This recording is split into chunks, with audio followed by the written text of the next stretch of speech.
Okay, so right, here we go again. Shall we? God, All right. It's like getting back on a bike. Yeah. Or something like that.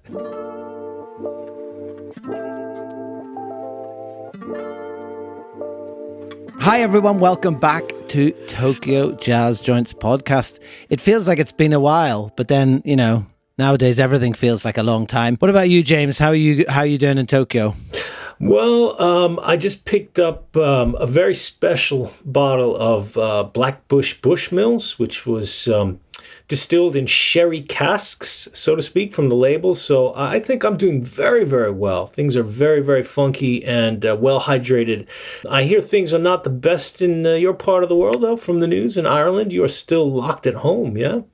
Well, I wouldn't say locked at home. No, that sounds a bit sinister, but we're certainly locked down and within that 5 kilometer limit again. So perhaps there's a connection between that and some more episodes of the podcast. Who knows?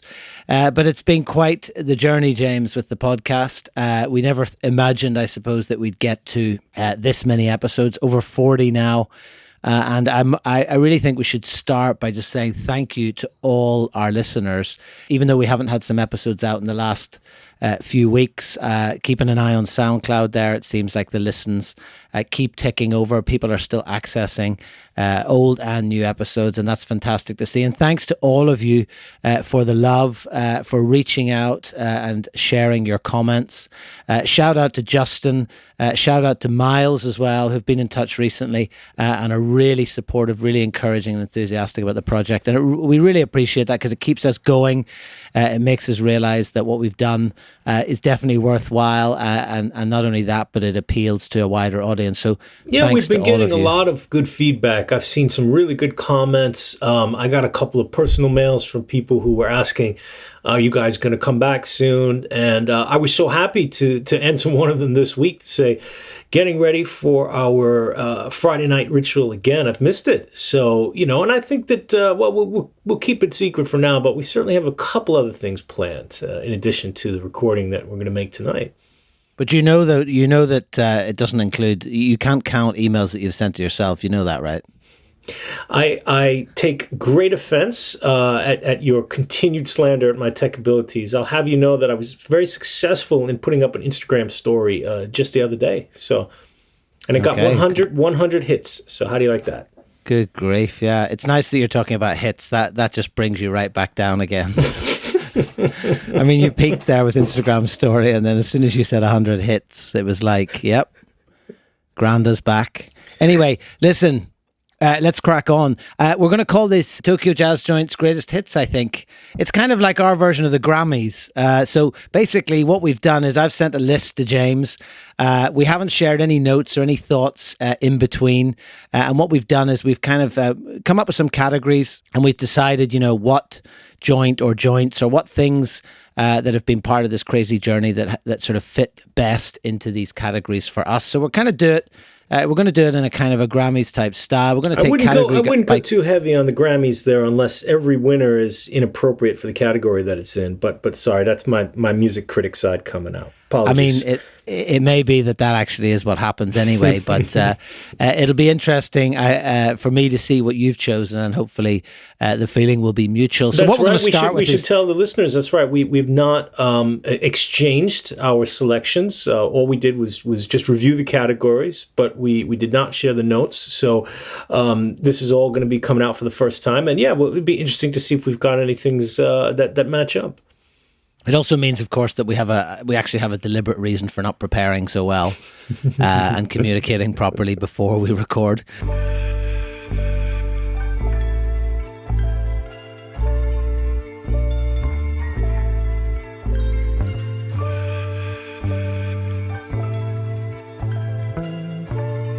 First category, James, weirdest experience. Weirdest experience. Take it away. We're going to start with you. What was your weirdest experience in the Wow. Tokyo I mean, Jazz Fest journey? coming out swinging, man. This is a big category. This is a big category. I may or I may have not spent about 2.5 hours thinking just about this category. And it was tough. I mean, obviously, you know, the listeners have been with us. They know how many places we've been, how much traveling we've done, how much wacky adventures we've had. But for me, this was the clear number one. And it was, we are in a small suburb of Chiba City on the east side of the Tokyo metropolitan area. And we're waiting for a place called Billy's to open. And this is the last place of the day. We've been running around all morning, all around Chiba, vast prefecture, okay, by train, by taxi. It's the summer. We're hot. We've had a lot of coffee and a lot of beer already. And Billy's isn't open yet. Maybe we're a little early. We can't get the opening hours straight. So we decide to walk around, try to get a bite to eat. And we stumble upon what I can only describe as a cafe/library, which is devoted to Palestinian culture and food. Now, keep in mind that I've never met a single Palestinian person in Japan. Not particularly a hot topic among most Japanese people, Middle East politics or social issues. And yet we come to this storefront, which has a big Palestinian flag, all of these books in English and Arabic and Japanese about Palestine. And they sell Palestinian beer. I had no idea that there was even a beer brewed in that country. And we walked in, and do you remember? I think it really did take us about 15 minutes to process what this place was. It was just unbelievably surreal. I mean, it was a tiny little cafe library devoted to Palestine in the middle of the drabbest Japanese suburb. Of all the things we've encountered, I'd have to say that was definitely the strangest and actually really, really wonderful. It was amazing. And if you've heard, we did mention this in one of our Chiba episodes, but of course, we'd come that morning, I think, from an Egyptian-themed jazz cafe, as it was, Nefertiti, full of all sorts of Egyptian iconography. So to go from that, just a short hop across the border there in Sinai to into Palestine was quite something. But again, yeah, absolutely bizarre experience. I think we ordered did we have some hummus and olives and some beer? I mean, it was all very Palestinian. Exactly. We had a little hummus, a little pita bread. It was quite good, I remember. And yeah, we definitely had a couple of bottles of Palestinian beer. And, you know, it was strange because unfortunately the person working there at the time wasn't the owner. We've run into that several times with our jazz joints, you know, so we couldn't really get the whole spiel of what this place was about, because I think I asked one question, but I could kind of tell it was this young guy and maybe he didn't really know. And I didn't really want to push it, you know. But there were a couple of things that stand out about it. And I think we might have mentioned that, you know, earlier, is that Japan has become more international. And you'll find even in the middle of nowhere, you'll find like very authentic Italian restaurants where the chefs have studied in Italy. Or you'll find like a salsa dancing school where the guy studied in Colombia. And you will find these pockets of things. But this was something very, very different. I mean, this was clearly, the owner of this place had to, if not an academic, at some point would have studied, I guess, about Palestine and the history and culture, because there were probably a good 500 books in there. Yeah, I mean, it was an extensive kind of place, absolutely. And I think you forget as well, you know, sometimes we forget that, you know, Japan does come,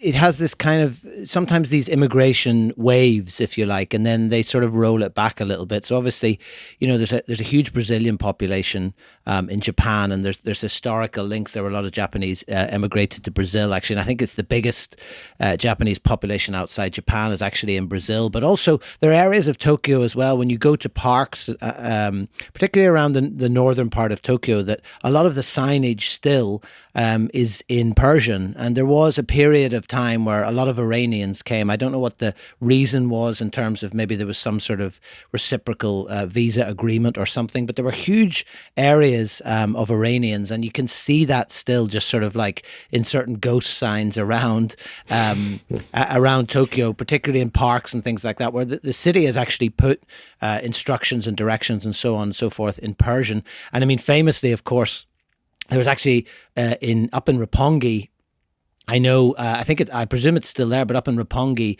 there was actually a Persian restaurant. And Roppongi, in that area around Azabu, of course, is full of a lot of embassies. So it makes sense, perhaps, that there'd be an Iranian restaurant there. But of course, then in the intervening years, they built this huge Roppongi Hills complex, which is, this kind of city of the future with all these department stores and all sorts of various facilities and luxury apartments.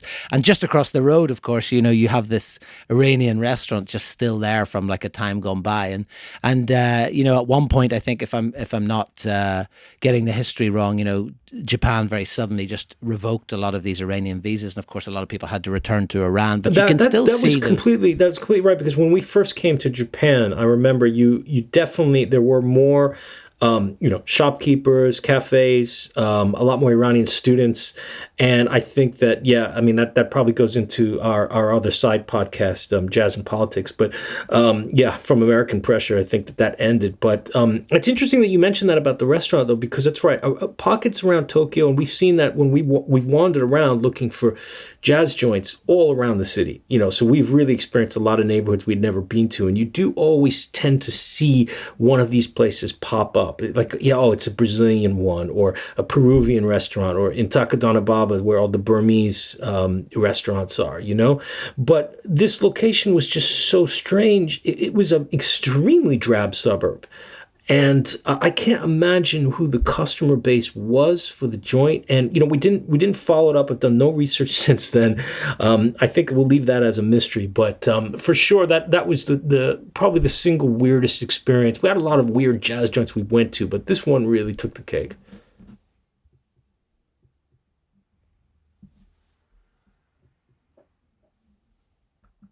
Thought you were going to ask me what mine was, but okay, I'll just tell you. But thanks for your interest.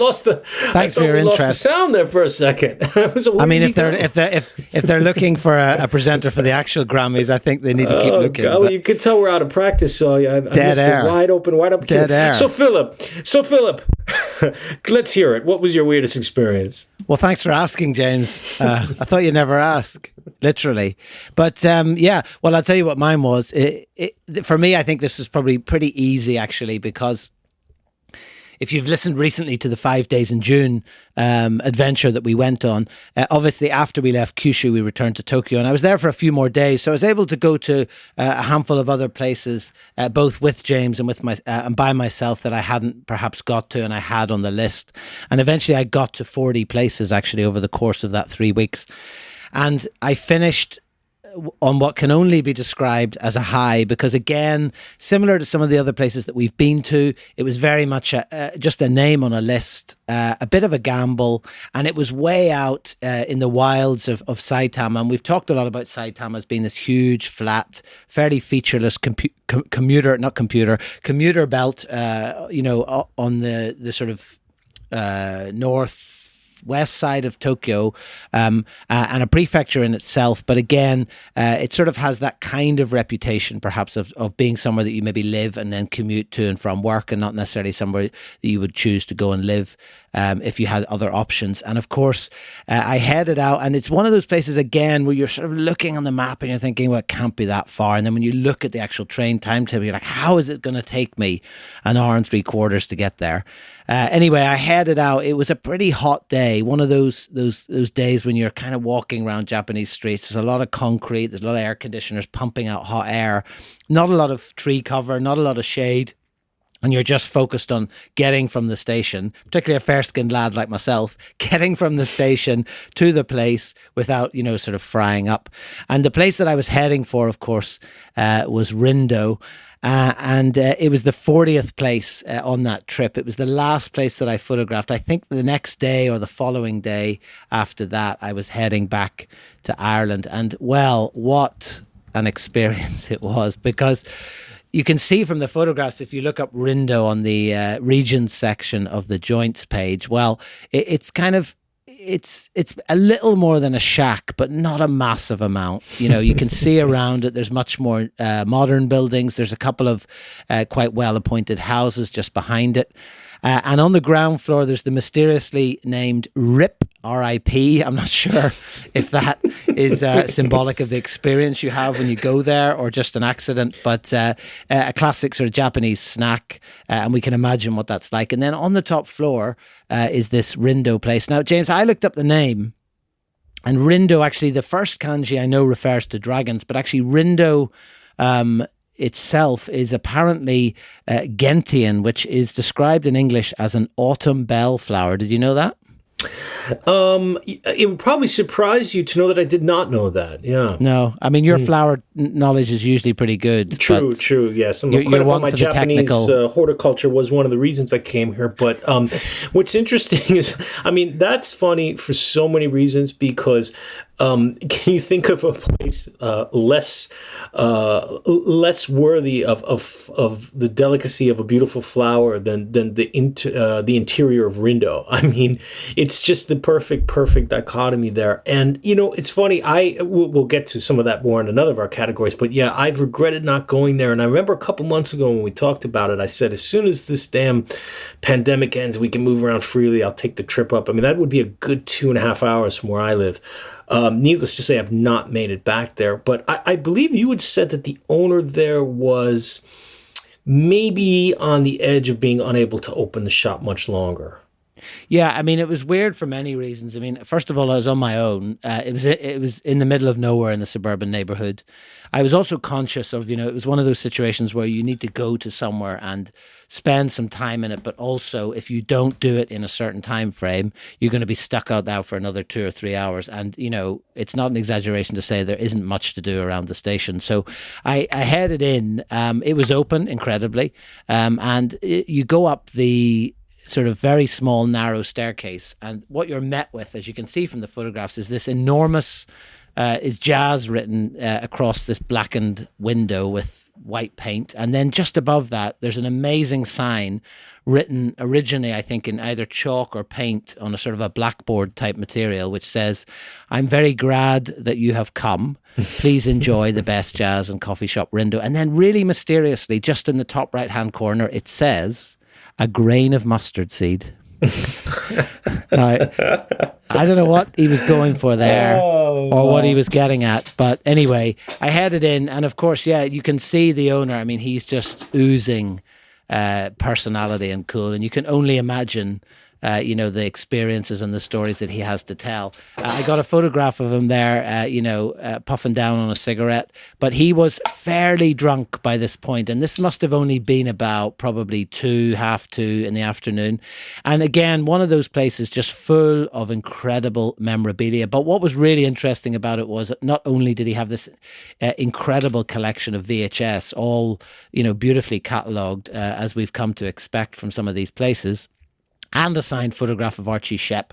The walls are also covered with drawings that he himself has done of various musicians. So we sat and chatted, and it was like a cave-like atmosphere. I mean, it's so odd because you're coming from this really stinking kind of summer suburban heat that anyone who's lived in a city in Japan will be very familiar with, and you go into this really small, pokey little cave-like space, which is quite dark, quite gloomy, certainly very, very dusty, and then just covered with this insane amount of memorabilia. So we had a really good chat, shared a few drinks. He did pass me some kind of food which he'd made, and again, it was one of those things where I'm thinking, do I want to be taking this, less than 24 hours before I get on a plane? You totally know you took it, and that's not something that I regret missing. So, but anyway, what made it really, I suppose, just top off the weirdness of the whole day was, of course,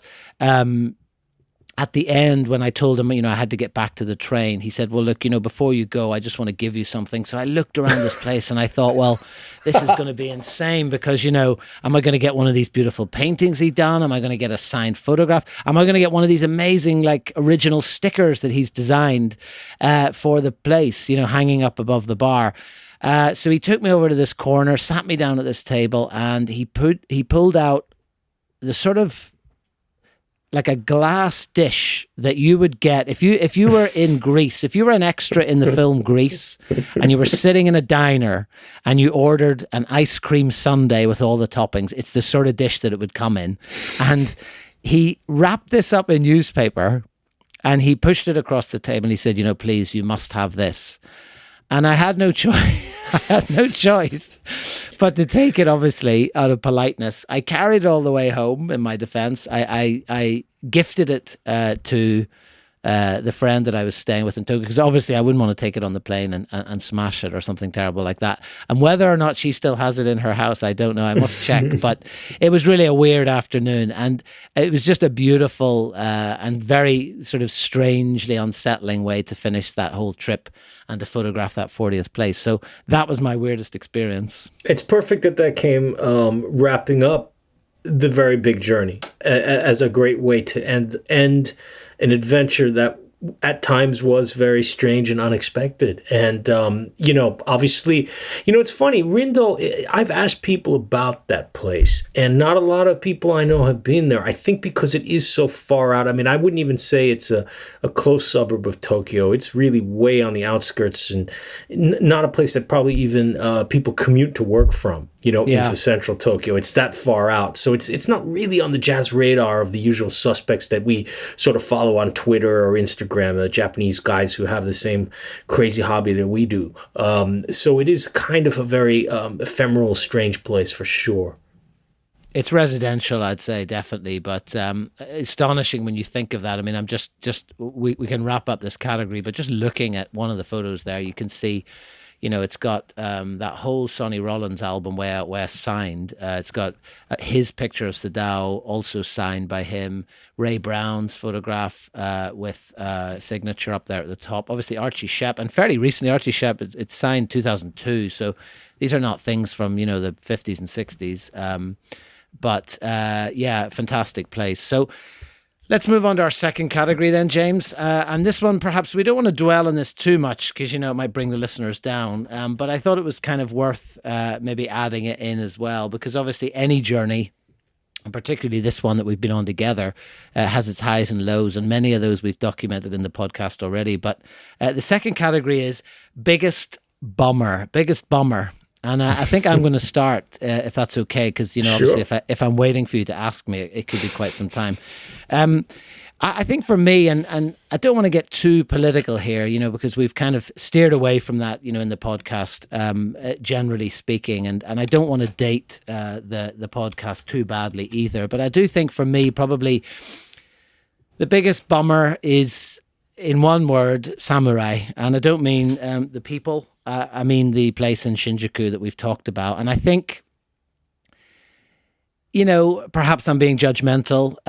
Maybe it's none of my business. And I'm open to that kind of feedback and that criticism. But I think, we, and you particularly, I know, follow the owner of Samurai, who, we've documented in a previous episode, had quite a close relationship at one point. And, I know that he said a prayer to bless the birth of your son way back when he was born and all that kind of stuff. And I thought, it's just a shame now to see that someone who, was probably very deeply involved in that counterculture of the 60s and, is a huge Coltrane fan and obviously bought into that whole culture of the music and everything that comes with it, and has sort of now gravitated towards the sort of the more extreme and right-wing elements of Japanese society, and obviously now is quite actively involved in right-wing talk events and anti-immigration and I suppose not to beat around the bush, racist kind of ideologies when it comes to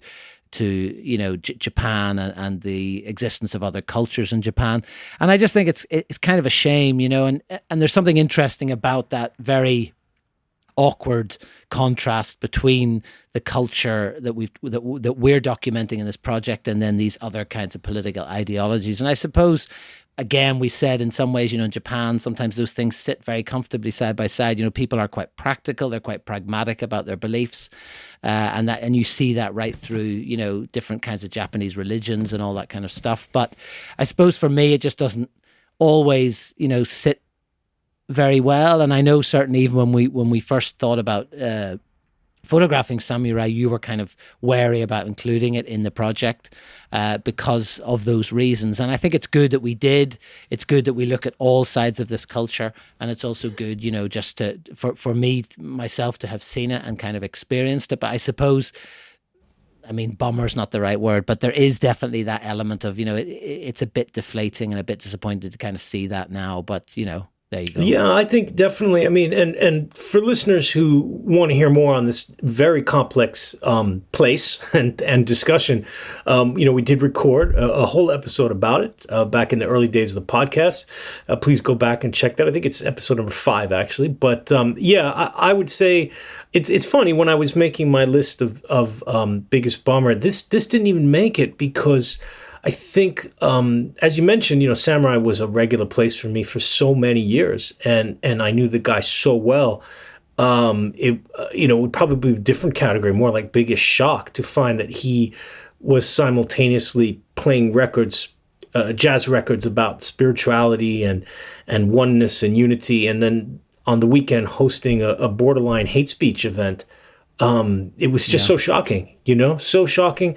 And yeah, it still is. And, you know, I think you said it very well. I can't even add to it. It's still something when I think about it, I get upset and just perplexed. And I tried to take the view that, and I think I mentioned this on the episode as well, that some of his long-term regular customers said to me, which was just, he switched sides politically. He's going off the deep end. Just ignore him. He's going through a phase. And they still go there and they still hang out and drink with him.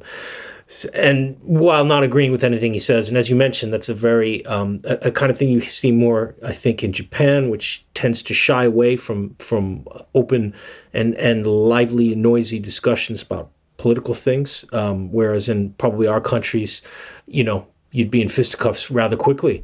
And that just doesn't happen here very much. So, you know, that's how they're able to keep going there. I have stopped going there, as we talked about. But yeah, I totally get it. And I agree. I think it is good that we went to take the pictures, and it's good that we talked about it. Like, not every place is going to have the friendly, wonderful grandfather that plays records for us and we get on with perfectly. You know, people are complex, and we'll just leave it at that.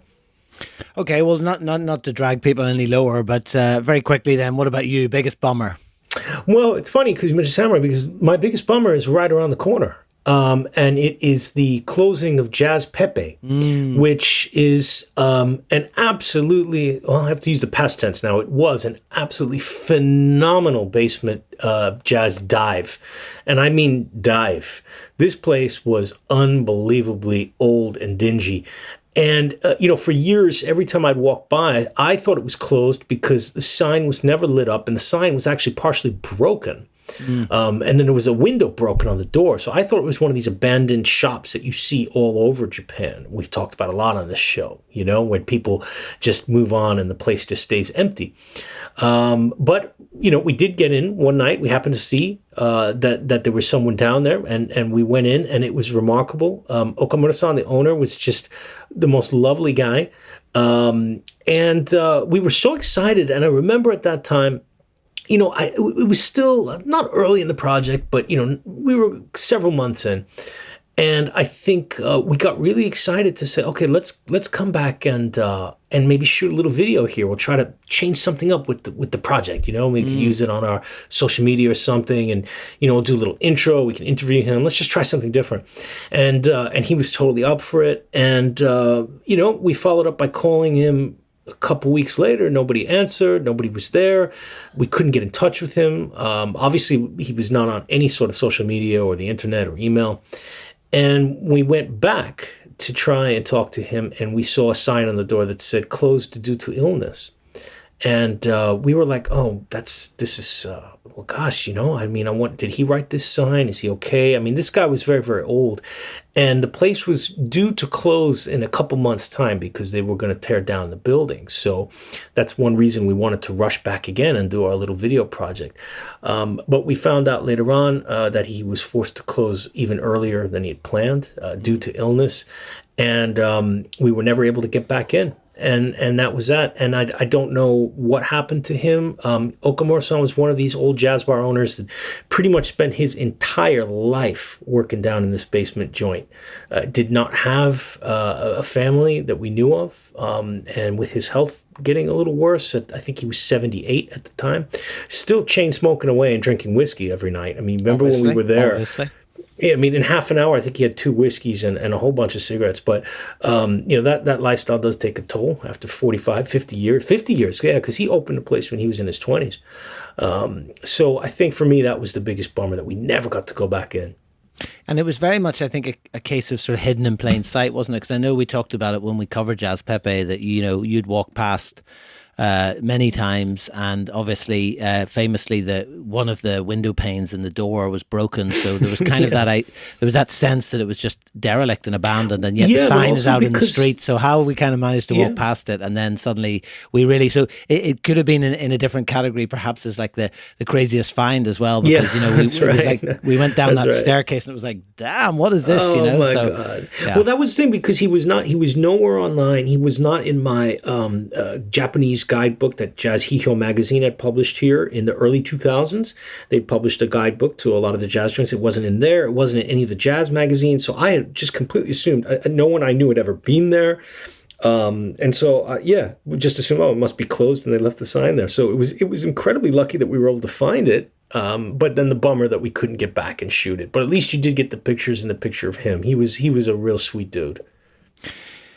Well, I suppose bum is the perfect segue, James. And the next category, of course, is one that is particularly dear to your heart, as I still am astonished at just how regularly it's used in one visit to even one jazz place. But best toilet. What Obviously, you got? A very, very important topic for me, but a very easy one. There's simply nothing even close to first place other than the fantastic toilet at Big Boy, and that name does not have any connotations. I beg to differ, but anyway, go on. It's merely a coincidence, and Big Boy for 3 reasons, I would say. One, of course, it's very, very clean, which is certainly not always the case in the jazz joints that we hang in. Number 2, it has very soft lighting, but the best thing about it, do you remember the CD tree? He's got this amazing sort of mini tree in the bathroom, which has, I can only think it's like CD art, that he's put CD cases and whatnot on it. It's just fantastic. And it's funny because after we'd gone to Big Boy, I think is when you started taking a lot in your Jazz Toilet series of photographs, which you've put up on, not on the site, but on your social media pages. But I'm very interested to hear your choice for this, because to me, it was Big Boy number 1 by a long, long distance. Well, obviously, I've got less to choose from because I'm not in there as often. But for me, it was a no-brainer, actually. It was Pithecanthropus erectus. And I said that without stuttering because it was the first one. And if there's any Alan Partridge fans listening, of course, you'll probably remember from his This Time TV series, he did an incredible, or Steve Coogan did an incredible impression of someone getting in and out of a train toilet without ever having to touch anything by using your knees and your elbows and so on and so forth. And I think that's sort of what it reminded me of a little bit. In general, it's quite often in Japan that you go into a toilet and, of course, you have to sort of turn around on the spot. And then even when you close the door, it's touching your knees, and it can all be very claustrophobic at times. And Pithecanthropus erectus was not only this kind of toilet, but it was also a traditional, Japanese kind of squat toilet. So you sort of step up and, you don't actually sit down on anything physically. And of course, we had just, it was the first night that we had started this project, and it was all very uncertain, and I wasn't sure and felt really uncomfortable, like taking my camera into the bathroom, and it was just all very, very weird. And then, of course, on the back of the toilet door was this image scribbled in black marker pen, so it was a little bit faded in places, which said, "Freedom and jazz go hand in hand," and then below it, Monk, who, of course, has that famous expression accredited to him. And I think for me, it just summed up a lot of different things.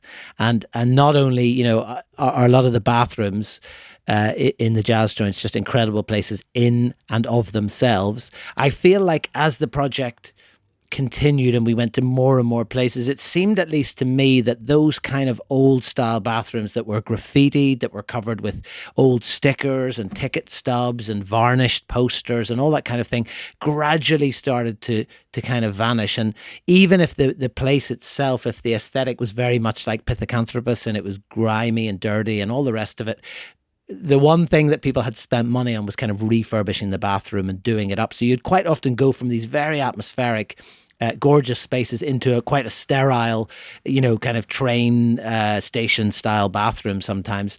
And I think so for me, Pithecanthropus erectus was that place. For me, hands down, best toilet, best bathroom, Pithecanthropus erectus. It was on my list, but I'd been drinking there for several years before we went there that first night, and I've been in there in the summertime, and so I'll just leave it at that. It had to be crossed off due to that experience. But the monk picture is certainly an important one for our project, as we've used that for a lot of different places. And honorable mention, of course, to Garo in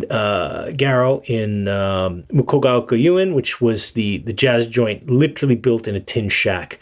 But as you mentioned, they upgraded their toilet for reasons completely inexplicable. I mean, the building is actually falling down, but they spent the money just to put in a brand new toilet. So honorable mention to the lovely people. Definitely a nominee for sure. Absolutely, definitely a nominee. But unfortunately, not winning that category for either of us. Speaking of Garo, which is in contention for a very exciting category now, the craziest find. Now, I think we may have interpreted this in different ways. I was interpreting this as the craziest joint that we found, but perhaps you were thinking something different.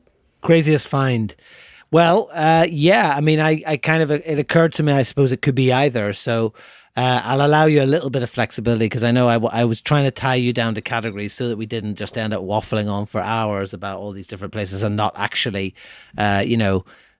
choosing someone as of course you have to do in these kind of award ceremonies. But for me, it could be either a thing maybe that you found, the craziest thing you found in a joint or came across in a joint, or could also be the craziest place that we found. So do you want me to go first? Yeah, you go ahead. Well, I'd say for me, the craziest find in terms of things was something I covered quite recently in Hokkaido, which was, of course, the shoebox full of the negatives of Coltrane playing in Japan, just sitting on a shelf. And I thought to myself, this, if there's anything more symbolic of just the sheer value and sheer pricelessness, actually, of some of the memorabilia that exists in these places, and of course, in no way is guaranteed to be kept safe or secure by whoever inherits that, whether it's someone local or or the children of the owners, or God forbid, the place gets closed down or goes on fire, whatever it might be. And I just thought, when he pulled these negatives out, I thought, what an incredible, of course, other photos of that concert exist, but he's got this complete set of Coltrane. He's so close to where he was playing. And I just thought, what an amazing thing to have, but also the fact that it's just in a shoebox that's brought out to show customers who have any interest in this kind of thing. So for me, that was definitely the craziest find in terms of thing. In terms of place, it's really hard to say, because a lot of the places, I think, James, particularly when we went further afield, we were going a little bit blind. We had a name, we had an address, and not much more. And certain names, like, kind of threw us places like Fun Cool, we thought it's going to be rubbish. We never got to see inside, but we have a pretty good idea that actually it probably would have been quite a cool place. But I think probably for me, just in terms of the sheer aesthetic impact, in terms of the sheer experience of going inside and interacting with the people, has to be Naima down in Kyushu. We had that name. The only connection to anything that we had was that name, the address, and of course the fact that it's the name of Coltrane, John Coltrane's first wife. So, that's all we had. And really, it was a wing and a prayer. And of course, we arrived at this place. It was insane. It was this weird pyramid shape, and we talked about it recently, so I'm not going to go on about it, but we went in, wooden beams. It had a loft space. It had that massive poster of Sonny Rollins. There was instruments everywhere. The owner was there, the owner's daughter, her daughter, who lived in America and lived as a jazz drummer, and just everything about that experience, and it could have been so different, and we took the chance, and in that particular instance, it was a chance that paid off. So for me, craziest find, hands down, Naima and Kyushu. Naima, we're very much in sync. Philip, as usual, Naima was on my list, but it's not number one. Just a quick reminder to our listeners, please go back to the website under regions and find Naima and and check out. When Philip says pyramid, he's not joking. When you see the shape of this building, I mean, it is just bizarre and remarkable. An absolutely wonderful place. Yes, it was in my top 3, but I had to go. I'm going to start first with the craziest find of a thing, and that was the master at jazz bar Tokidoki, who not only made his own homebrew plum liquor. So that alone was like, wow, you brew your own, it's called umeshu in Japanese. It's kind of a plum liquor. So not only did he make his own homebrew, which is, you don't generally find that, and you don't, very rarely do you get a sample of it in the bar, but he drinks it out of like a beaker, like the kind of thing you see like in chemistry class in high school. He's drinking it out of this round plastic kind of like beaker, and you've got a great picture of him with a huge smile on his face drinking out of that. And I've looked at that picture so many times since we've been to this bar, and it makes me smile and giggle every single time. The combination of, I make my own homebrew and I drink it out of this like plastic thing that I stole from a laboratory. It's as if he stole all the brew making material as well, all the equipment from some lab too. That was just inexplicable at the time, and it still is. Why he runs a bar? He's got plenty of glasses. Why does he need to drink it out of a beaker? I think sense. Also for me, we've mentioned so many of these places already in more detail, but I think what astonishes me more than anything is not only is it a Pyrex beaker, which I guess is 500 mils, it's nearly full. Like, it's more than half full. And anyone who's, drunk umeshu or any kind of liquor, that it generally comes in a measure. But it's not far off like 3/4 of a pint of umeshu, which, and anybody's, no matter how much you can hold your drink, that's an astonishing amount, Oh, yeah, it's just great. It might explain his really, really lovely smile in the picture as well. But that was what took first place for me for craziest find of a thing. And going back to then the craziest place that we found, another one that we didn't know pretty much anything about. It was a side trip. We did a whole episode about going to the amazing Basie up north in Iwate Prefecture. 2 episodes, actually, including your special story, Philip. And while Basie was incredible for so many reasons, it wasn't necessarily a surprise. We kind of knew it would be that good, But on the same trip up north, after Basie, we take a little detour, again, to the absolute middle of nowhere, to a guy's house where he has a cafe called Ray Brown. And I think you remember when we talked about Ray Brown originally in the episode where we went up north. We did a special episode about our trip up to northern Japan in one day. And we're going to get back to that a little bit later. Ray Brown was just kind of not really a priority. It was like, well, I think we can fit it in on our way to Sendai. We might have to take a taxi. But yeah, okay. It was really casual the way we decided to go there. Yeah. And when we walked in, look, we've talked a lot about how Japanese jazz bars are often named after the owner's favorite musicians, So there's a lot of Mileses and Birds and Monks and even Mingus, Bill Evans, But Ray Brown, it's like, oh, great, okay, we'll get some love to the bass man. That's awesome. The bass players are always left out. And so this guy, this is his hero. It's not just his hero. This guy was great friends with Ray Brown. As soon as you walk into the bar, you see a gigantic wedding portrait of the owner, his wife, and Ray Brown and his wife. So Ray Brown and his wife was at this jazz bar owner's wedding in Japan at some point in the 1970s. Again, the middle of nowhere. And immediately it just raised a million questions of, okay, we're going to have to sit and really talk with this guy because I'm just completely bugging out by this photograph. It was a photograph. It was a gigantic portrait, as soon as you walk in, So I think that to me was, Ray Brown was definitely the most unexpected place that we went to. And it was completely, the exterior was completely black. It was all black stained wood. So again, not something you find in Japan particularly. It's usually creams and beiges and greys and those kind of like prefab houses. But all black stained wood. So, very, very visible, really standing out in that kind of environment. And I know what you mean. Like it was the maddest kind of thing because obviously we're used to owners having met some of their heroes. We're used to places being named after the musicians that they love, but we're not really used to that level of like friendship, and Like, you often see a picture of the owner at the gig, and it's like they knew the promoter. Sometimes they promoted the gig themselves. And you see a picture of them having drinks. And I mean, that's always cool. When you see, an owner who is probably younger than we are right now, sitting at a table in the 1970s, having sake with Elvin Jones, or McCoy Tyner, that leaves a really, really strong impression on you, But to see something like this, where this guy has like basically a temple to his very good friend that, that they came all the way to Japan for his wedding. I mean, that was just, it opened up so much more because after that, we started to really realize that when these guys were bringing the musicians up to these rural parts of Japan, it wasn't just the gig. They were doing everything. They were taking them around, sightseeing. They were having dinner. They were probably sometimes even staying together and building a sort of a lifelong bond. Yeah. And I was just knocked out. And also in a time, of course, when, most communication was probably done by letter, or very expensive phone calls. So it's even more astonishing, in that context that these kind of relationships were established and developed. You're forgetting the fact that these guys can barely speak English too. Yeah.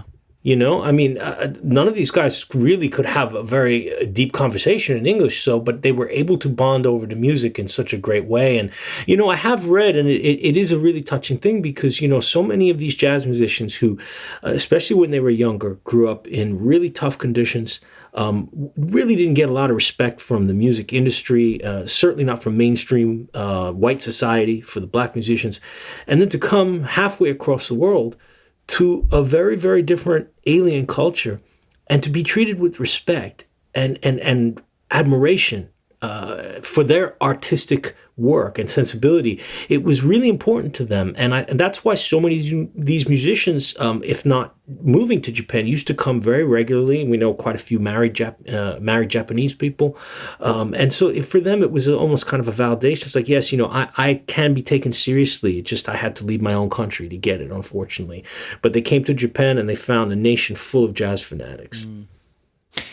Great. Okay, look, James, final category for this episode. And this was an interesting one, and I'm really curious to see what you've come up with. Bearing in mind that I had a lot of trouble. Bearing in mind that I chose these categories, I'm going to start. The next category we're going to cover is the most Philip or the most James thing. I'm glad you're going first because then I maybe can change my answer depending on what you say. So obviously, it kind of depends. You're going to talk about me and I'm going to talk about you. And this was a really tricky one because obviously there's the point in the evening when the contact lens case comes out of the bag and the glasses go on. There's also that point in the evening where a jazz joint owner asks a question 2 or 3 times, and then at that point I turn around and realize that you're asleep on the counter, and actually I'm not only photographing, but I'm also having to keep the owner entertained. But I realized then, of course, that there could only be one contender and one winner of this category. So the most James thing throughout jazz joints is getting in the way of the bloody photograph.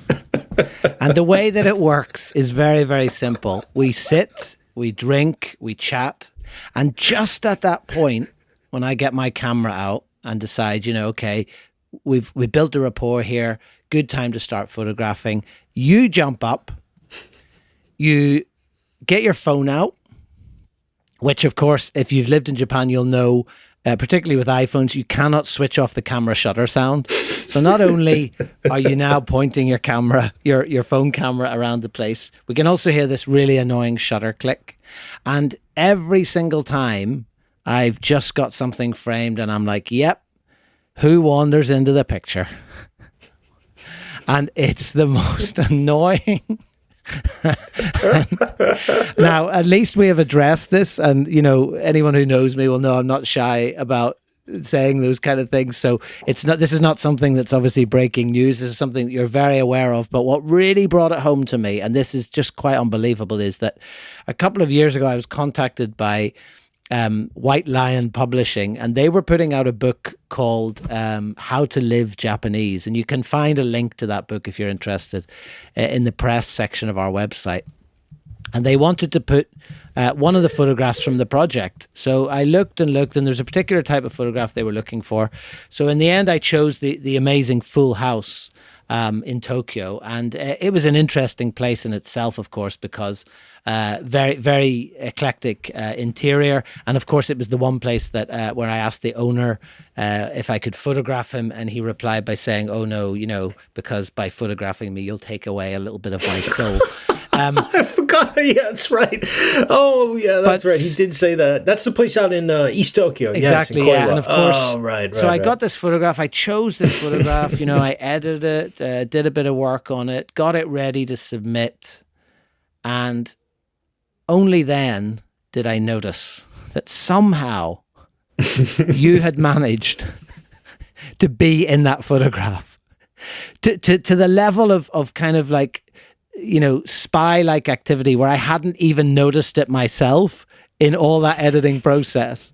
And as I sent the photograph, I was like, oh my God, James is in this photograph. And you know what? As a homage to you, James, I kept it in, that it's in that book. So if you buy How to Live Japanese from White Lion Publishing, you'll see a photograph from Tokyo Jazz Joints, and you'll also see James, as ever, getting in the way of the actual photographer. And it's funny because I was convinced for a long time you thought I was doing it on purpose, but it was purely accidental every single time. I think I just must have some sort of like radar that just like, what can I say? I'm attracted to the camera, but giving the people what they want is never a bad thing. Oh, that's great. Oh, right. Okay. What's the most Philip moment or thing?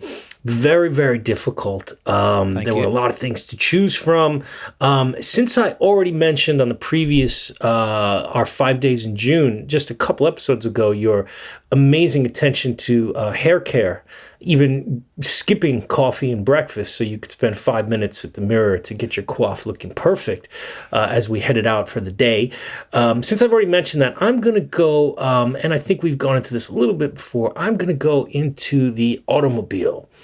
And so nervous. And I'm going to cheat here. I know you said one thing, but it's got to be a two-part thing. The first was guilt-tripping me into singing along to Bohemian Rhapsody while you were driving in the hills of Kyushu by saying, hey, look, the passenger has to sing along. It's the rules, okay? I'm doing all the driving.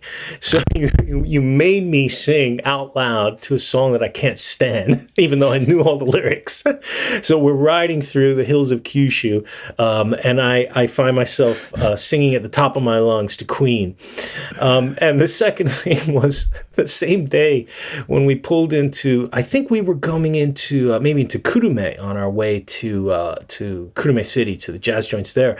And you slowed down to let this guy who was kind of like, crossing at the pedestrian, it was kind of weird who would go first, turning you or him or whatever, and you stopped to let him go, and then he looked into the car, and he started going really slowly, and you just lost it, like, well, come on now, don't take advantage, man, because he was taking too long to across the crosswalk. And I remember thinking like, oh man, my man needs to like seriously get back on the subways here. He's starting to lose it driving, yelling at this old dude because he was too slow to cross the road.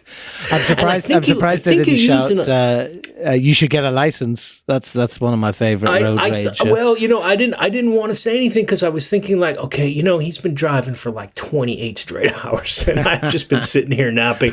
So I'm not going to get pissed off at it. But I believe you used, I wish I had written it down. I thought you'd use some sort of like Irish expression or slang that I was not familiar with to disparage this gentleman. But yeah, it was hysterical. Anyone who knows me that's listening will know that I'm probably patience is one of my biggest virtues. So, I resolutely reject that suggestion that in any way I was annoyed at other drivers. But yeah, you had the easy part. You just sitting in the passenger seat there, rummage about in your bag for tissues or contact lens fluid or whatever the hell you've got in there, and asking you to stop at a convenience store so I can go to the bathroom. Yeah, exactly. So anyway, fair enough. That's not as bad as I feared. So I'm glad that it was something that's at least a little bit endearing, perhaps. Although you might not say that if you're in a car with me. Anyway, so yeah, that's our 5 categories for today, James. Amazing. Biggest bummer, weirdest experience, best toilet, craziest find, and the most Philip or James moment or thing. I'm looking forward to the next episode where we're going to cover another, I think 7 categories it is in total. And of course, we're building up to that question that we're always asked without fail. What's the best place that you've been to? And I've forced James, despite his protestations, to choose one out of the over 200 that he's been to. And together, as part of this project, we've visited over 160. So it's no mean feat to whittle that down to one. But just for the fun of it, we thought, and someone's got to win. So we're going to go and finish off with our favorite. I'm down to 18 now. So I'm getting there. Start. I'm getting there. So it's good. We got another week. I'm down to 18, and I will slowly whittle it away to get down to the Grand Prix winner. Well, listen, James. In the meantime, you take care of yourself. Listeners, in the meantime, please go and check out the photographs of the places that we've been talking about today. You can find them all on TokyoJazzJoints.com. You can find us, of course, on social media at Tokyo Jazz Joints. Stay with us. We've got some really exciting plans for this year ahead, regardless of what happens in the wider world in terms of pandemic, vaccinations, and all those things that we've been obsessed with for what's nearly a year already now. Please stay tuned. And James, in the meantime, you take care. Have a good week, and I'll talk to you next week, same time. So great to be recording again, buddy. Talk to you soon.